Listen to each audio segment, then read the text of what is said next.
제11장.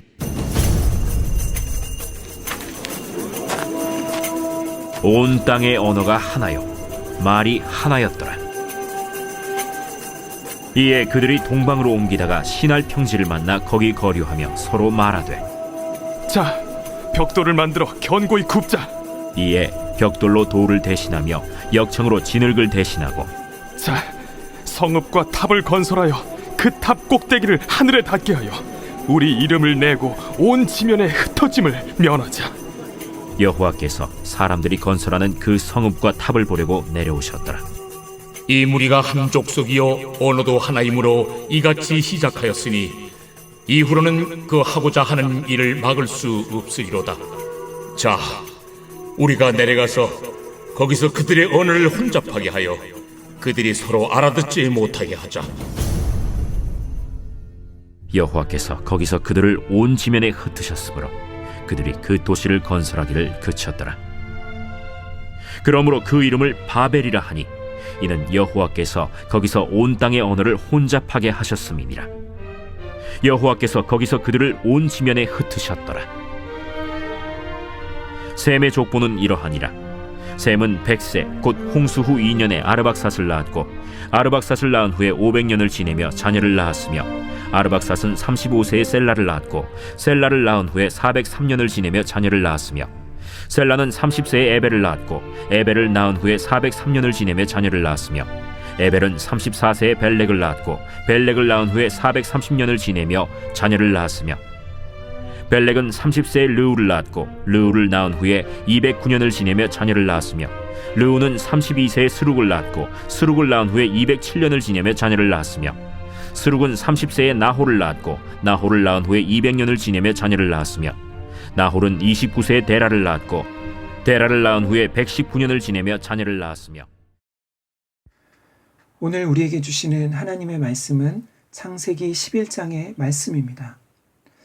창세기 11장은 두 부분으로 나누어질 수 있는데요.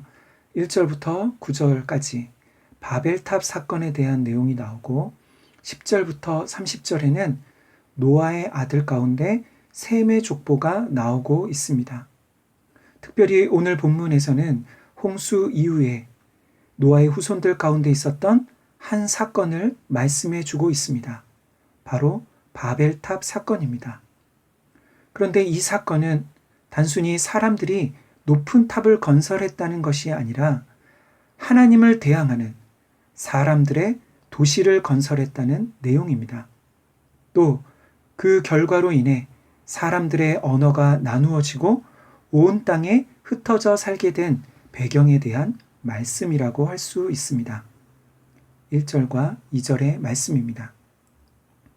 온 땅의 언어가 하나요 말이 하나였더라. 이에 그들이 동방으로 옮기다가 신할 평지를 만나 거기 거류하며. 아멘. 홍수 이후에 노아의 후손들이 점점 많아졌습니다. 생육하고 번성하라는 하나님의 말씀대로 사람들이 번성한 것이지요. 그리고 이때는 아직 언어와 말이 나누어지기 전이었습니다.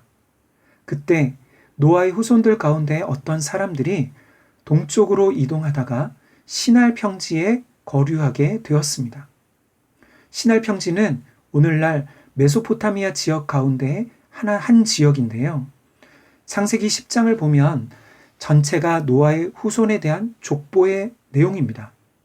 그 중에 함의 자손, 그리고 그 가운데 니므롯이라는 인물에 대한 내용이 있습니다. 그는 세상의 첫 용사였고 하나님 앞에서 용감한 사냥꾼이었는데 그의 나라가 신할 땅의 바벨과 에렉과 아갓과 갈레에서 시작되었다는 내용이 있습니다. 여기에 나오는 니므롯에 대한 내용은 그가 하나님을 대항하고 힘으로 사람들에게 군림했던 인간 왕에 대한 내용입니다. 오늘 본문 창세기 11장의 바벨탑 사건은 그 기원이 되는 내용이라고 할 수 있습니다. 3절과 4절의 말씀입니다. 서로 말하되 자 벽돌을 만들어 견고히 굽자 하고 이에 벽돌로 돌을 대신하며 역청으로 진흙을 대신하고 또 말하되 자 성읍과 탑을 건설하여 그 탑 꼭대기를 하늘에 닿게 하여 우리 이름을 내고 온 지면에 흩어짐을 면하자 하였더니. 아멘. 신할 평지에 모인 사람들은 성읍과 탑을 건설하자는, 다시 말해 도시를 건설하는 계획을 세웠습니다. 그리고 도시를 건설하는 그들의 목적이 세 가지로 나오고 있습니다. 첫째는 성읍을 건설하는데 그 가운데 탑을, 그 꼭대기가 하늘에 닿게 하자는 것입니다.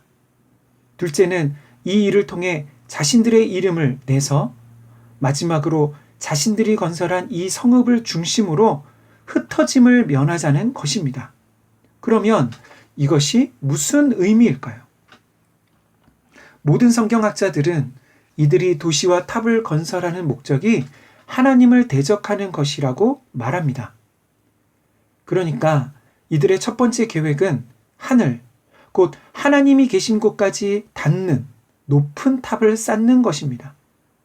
그래서 혹시 또다시 있을지도 모르는 홍수 심판과 같은 하나님의 심판을 피하고 세상에 자신들의 이름을 내서 많은 사람들이 모여 그들의 힘으로 안전을 확보하자는 것입니다. 아마도 이들은 이전에 하나님께서 무지개를 언약의 증거로 삼으시고 내가 다시는 홍수로 이 땅을 심판하지 않으시겠다고 말씀하신 그 하나님의 약속을 믿지 못한 것 같습니다. 그래서 스스로 자신들을 보호하고 지켜주는 그런 피난처가 되는 도시와 탑을 건설한 것이지요. 그리고 흩어짐을 면하자는 것은 하나님께서 홍수 이후에 노아와 후손들에게 말씀하신 생육하고 번성하여 땅에 충만하라는 말씀을 정면으로 대적하는 것입니다.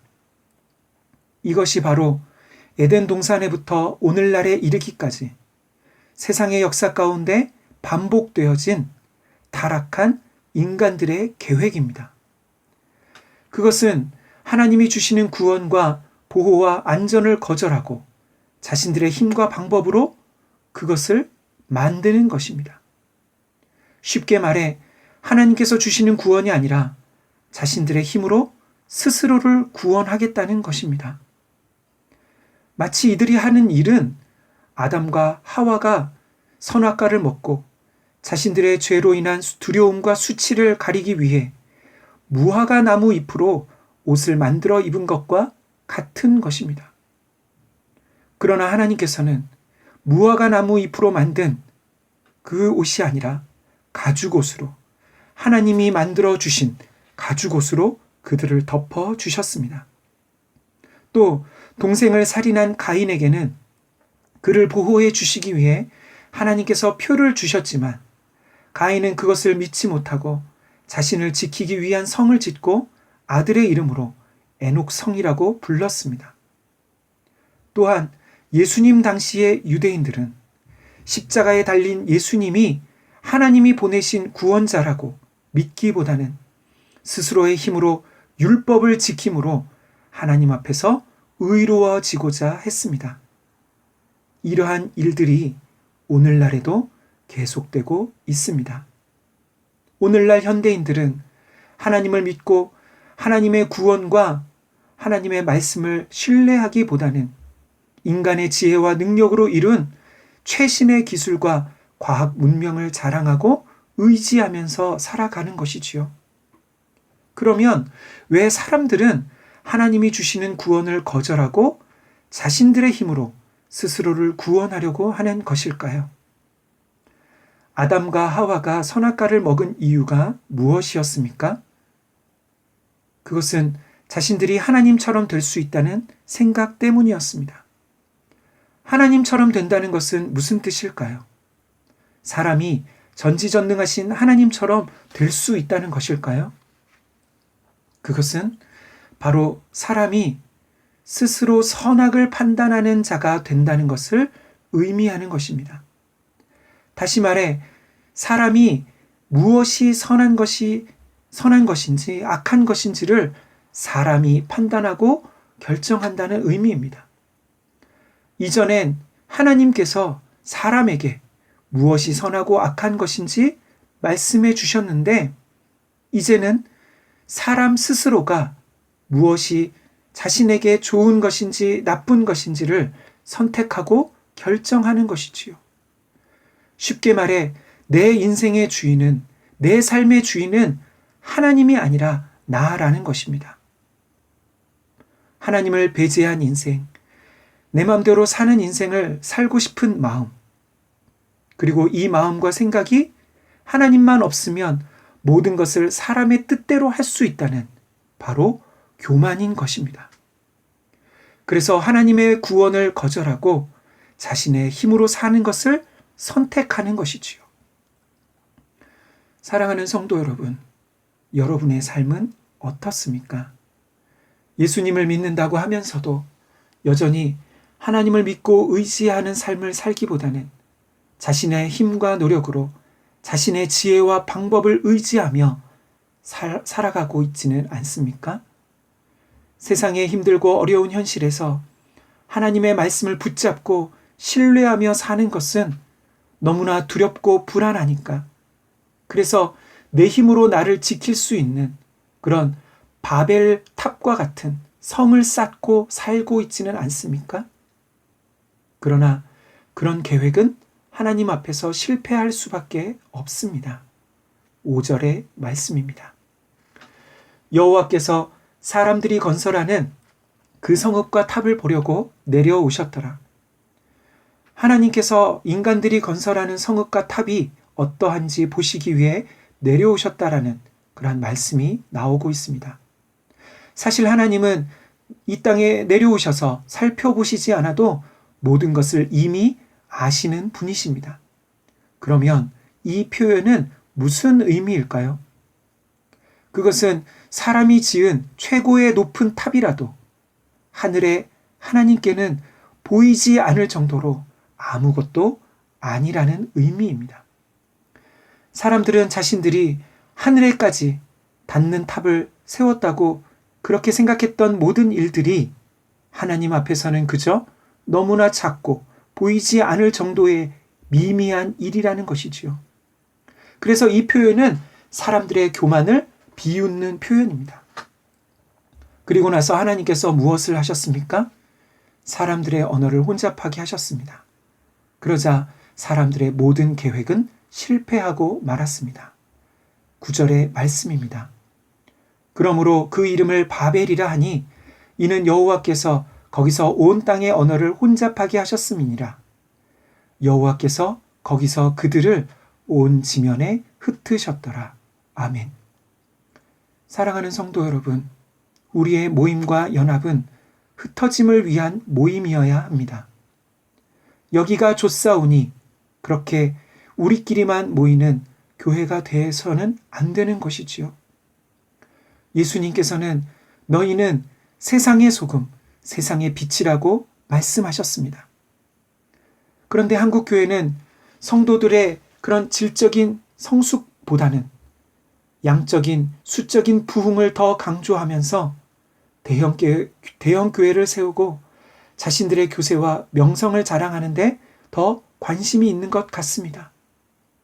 그러나 정말 중요한 것은 큰 교회나 작은 교회가 아니라 그 구성원들이 하나님의 말씀대로 사는 일에, 세상의 빛과 소금으로 사는 일에 힘을 내도록 하는 것이지요.